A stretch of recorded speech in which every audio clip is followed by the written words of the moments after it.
오늘 우리에게 주시는 하나님 말씀 함께 봅니다. 오늘 우리에게 주시는 하나님 말씀은 마태복음 1장 22절부터 25절입니다. 그러면 다 함께 읽습니다. 이 모든 일이 된 것은 주께서 선지자로 하신 말씀을 이루려 하심이니 이르시되 보라 처녀가 잉태하여 아들을 낳을 것이요 그의 이름은 임마누엘이라 하리라 하셨으니 이를 번역한즉 하나님이 우리와 함께 계시다 함이라. 요셉이 잠에서 깨어 일어나 주의 사자의 분부대로 행하여 그의 아내를 데려왔으나 아들을 낳기까지 동침하지 아니하더니 나음에 이름을 예수라 하니라. 아멘. 오늘 말씀의 제목은 임마누엘입니다. 그러면 본문의 말씀을 통해 함께 은혜 나누도록 하겠습니다. 오늘 말씀은 이 모든 일이 된 것은 주께서 선지자로 하신 말씀을 이루려 하심이라 하는 말씀으로 시작을 합니다. 여기서 이 모든 일이라고 하는 것은 예수님께서 이 땅에 오시는 과정에 대해서 말씀하신 말씀입니다. 이제 구체적으로 얘기하면 이 마태복음 1장에 기록된 말씀을 얘기하는 것인데 예수님의 나심에 대해서 마태복음은 예수 그리스도의 나심은 이러하니라 하는 말씀으로 시작을 하고 있습니다. 이러하다고 하는 것은 예수님께서 이 땅에 오시는 과정이 사람이 태어나는 과정을 통해서 오셨는데 예수님께서 태어나시는 과정이 보통 사람들과는 달랐다라고 하는 것을 얘기하는 것입니다. 예수님의 태어나심이 이러하니라는 말씀 후에 왜 그렇게 마태복음에서 얘기하고 있는지 구체적으로 이제 설명하는 것을 볼 수가 있습니다. 요셉이 마리아와 약혼한 과정, 그리고 그 과정에서 예수님이 잉태된 것, 그거에 대해서 요셉이 이해하지 못한 것, 그래서 이제 주의 사자가 나타나서 꿈에서 말씀하신 것, 이런 이제 모든 것을 이제 이 모든 일이라고 말씀하고 있는 것입니다. 그런데 이 모든 것이 주께서 선지자로 하신 말씀을 이루기 위한 것이다라고 얘기를 하고 있습니다. 이것은 예수 그리스도께서 이 땅에 오시게 되는 것, 또 여자의 몸을 통해 잉태하게 된 것, 성령으로 잉태된 것, 하나님의 말씀을 이루게 된 것이 다 예언자를 통해서 예언된 말씀이라고 하는 것입니다. 이에 관한 예언은 성경에 보면 많이 있습니다. 그런데 이제 주로 직접적인 예언이라기보다는 간접적인 예언이 많이 있습니다. 간접적인 예언이라고 하는 것은 그 말씀의 의미를 해석할 때 예수님께서 오실 수밖에 없는 것이다 라는 뜻으로 해석하는 것을 얘기하는 것입니다. 예를 들면 에덴 동산에서 여호와 하나님께서 지으신 아담과 여자가 죄 가운데서 타락해서 에덴 동산에서 쫓겨나게 됐는데 그 아담뿐만 아니라 아담의 후손까지도 이 죄의 문제를 해결할 수 없게 되었다고 하는 것이 성경에 나와 있습니다.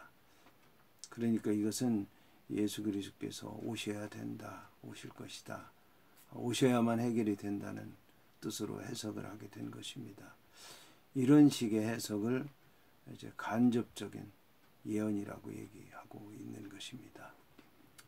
그런가 하면 이제 모세가 율법을 받고 또 성막에 관한 말씀을 받고 성막을 짓고 또 제사에 관한 말씀도 전하기는 했지만 그 율법을 이룰 사람이 없고 성막을 온전케 할 사람이 없고 제물을 드려서는 사람의 죄가 온전해질 수 없다라고 하는 것을 이제 말씀을 해석하면서 그래서 이제 이것은 결국 예수 그리스도만이 이룰 수 있다. 구세주가 와야 된다.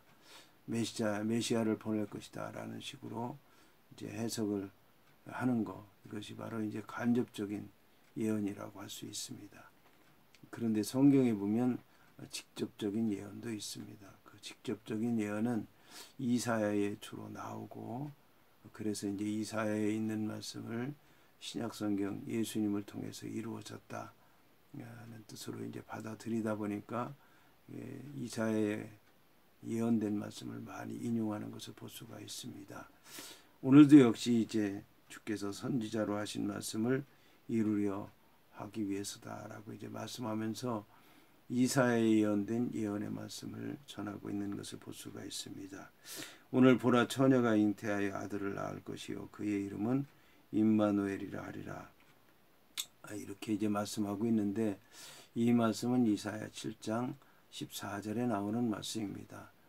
이 말씀을 이사야가 예언하게 된 배경이 있는데 유다의 그 아하스라고 하는 왕이 이스라엘과 아람이 서로 연합해서 유다를 친다는 그런 얘기를 듣고 유다 왕 아하스가 이제 그 냇물을 보러 갑니다. 강물 보를 이제 보러 가는데 여호와 하나님께서 이사야를 보내서 예언의 말씀을 하게 합니다. 그러니까 이사야가 이 아하스에게 가서 여호와 하나님의 뜻을 한번 물어봐라. 여호와 하나님께서 응답하실 것이다. 여호와 하나님께서 함께 하시면 이스라엘과 아람의 연합군은 부지깽이와 같은 것이다 라고 얘기를 하는데 아하스 왕이 이사야 예언자의 말을 듣고 놀라운 얘기를 하게 됩니다. 나는 여호와 하나님을 시험하지 않겠습니다. 여호와 하나님의 뜻을 묻는 것에 대해서 시험하는 것으로 얘기를 하고 있는 것입니다. 이때 이제 이사야라고 하는 예언자가 오늘 성경에 기록된 이 말씀을 예언하게 되는데 보라 처녀가 잉태하여 아들을 낳을 것이요 그의 이름은 임마누엘이라 하리라고 이제 예언을 하게 된 것입니다. 그런데 이제 이 임마누엘 처녀가 잉태해서 아기를 낳는다. 그의 이름은 임마누엘이다. 이거에 대한 이제 해석이 아주 많다고 하는 것을 알 수가 있습니다. 그런데 이제 이 처녀라고 하는 말의 뜻은 이제 여러 의미가 있습니다. 젊은 여자, 또 처녀, 여자를 일컫는 이제 그런 단어인데 이게 과연 처녀를 얘기하는 것이겠느냐, 이 젊은 여자를 얘기하는 것 아니겠느냐라고 이제 해석하는 그런 이제 성경학자들도 많이 있습니다.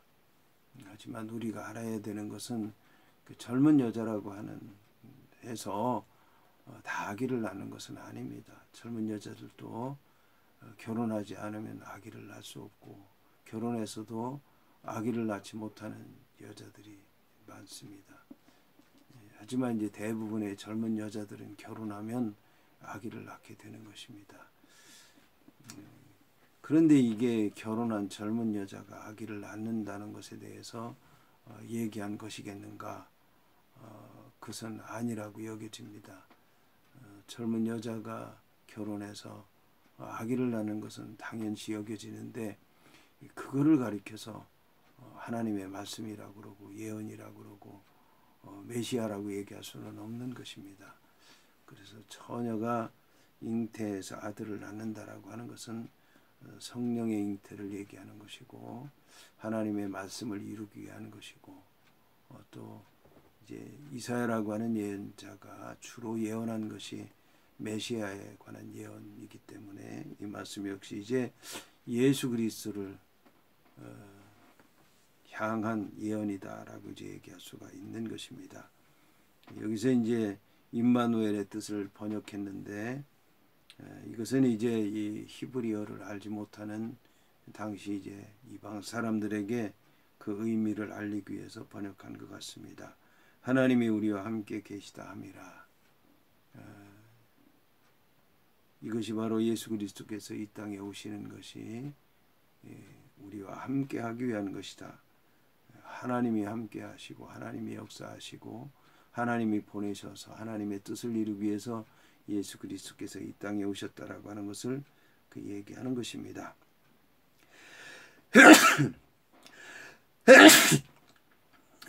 그런데 이것은 이제 요셉이 잠에서 꿈을 통해서 받은 말씀이다라고 이제 성경은 얘기하고 있습니다. 근데 요셉이라고 하는 사람은 이것을 이제 잠에서 꿈에서 우연히 들은 얘기로 그렇게 생각하지 않고 주의 사자가 주신 말씀이다. 여호와 하나님께서 주신 말씀이다.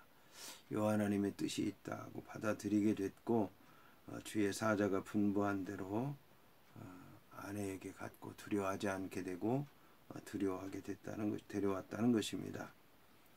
그리고 난 다음에 이제 아들을 낳기까지 동침하지 아니했다라고 얘기를 하고 있는데,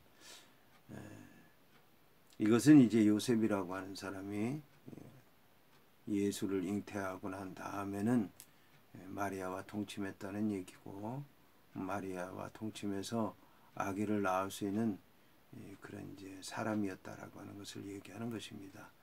성경을 보게 되면 예수의 동생들이 있는데, 이 예수의 동생들은 결국 예수를 낳은 이후에 마리아와 동침해서 육신적으로, 인간적으로, 세상적으로 아들을 낳았다는 이제 그런 얘기인 것입니다.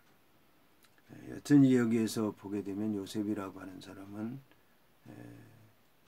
마리아가 잉태한 것 때문에 많은 혼란을 일으키게 됐고, 또 마리아와 이혼하려고 하는 생각을 했습니다. 근데 그런 가운데서도 율법대로 생각하지 않고 여호와 하나님 인도하시는 대로 모든 생명을 살리려고 그렇게 생각을 했기 때문에 의로운 사람이라고 인정을 받게 됐고, 주의 사자가 여호와 하나님의 뜻을 전하게 됐고, 요셉이라고 하는 사람이 이제 그 말에 꿈에서 2번씩이나 여호와 하나님의 말씀을 듣고 여호와 하나님의 뜻을 이루게 된 것을 볼 수가 있습니다. 요셉이라고 하는 사람이 첫 번째 꿈을 꾸었을 때 주의 사자로부터 다윗의 자손 요셉아, 내 안에 데려오기를 무서워하지 말라, 이는 성령으로 잉태된 것이다 라고 하는 그런 말씀을 들은 이후에 요셉이라고 하는 사람은 그럼에도 불구하고 그 말씀이 여호와 하나님께서 사자를 통해서 주신 말씀인가 의심을 했었다는 것을 알 수 있고, 마리아 데려오기를 두려워했다는 것을, 무서워했다는 것을, 겁을 먹었다는 것을 알 수가 있습니다. 왜냐하면 마리아를 데려오게 되면 자기도 부정한 남자가 되는 것이고, 그 모든 것을 자기가 책임져야 되는 것이고, 그러게 되면 자기는 이제 율법으로부터 멀어질 수 있다, 그런 생각을 했기 때문에 데려오지 못했던 것 같습니다. 그런데 이제 다시 꿈을 꾸고 여호와 하나님의 말씀을 듣게 되고 주의 뜻을 행한 것은 요셉이라고 하는 사람이 그 이후에도 계속해서 그 말씀을 생각하고 그 말씀을 의지하고 기도하고 그 말씀을 의지하고 기도하는 가운데 이렇게 꿈에서 주의 사자가 전하는 여호와 하나님의 말씀을 듣고, 그 말씀이 구약에 예언된 이사야 예언자를 통해서 전해진 말씀이라고 하는 것을 알게 됐고, 그래서 이제 주의 사자가 명령한 대로 마리아를 데려온 것을 볼 수가 있습니다. 여기서 우리는 믿음의 사람, 경건한 사람, 의로운 사람, 요셉의 믿음을 본받을 필요가 있을 것입니다.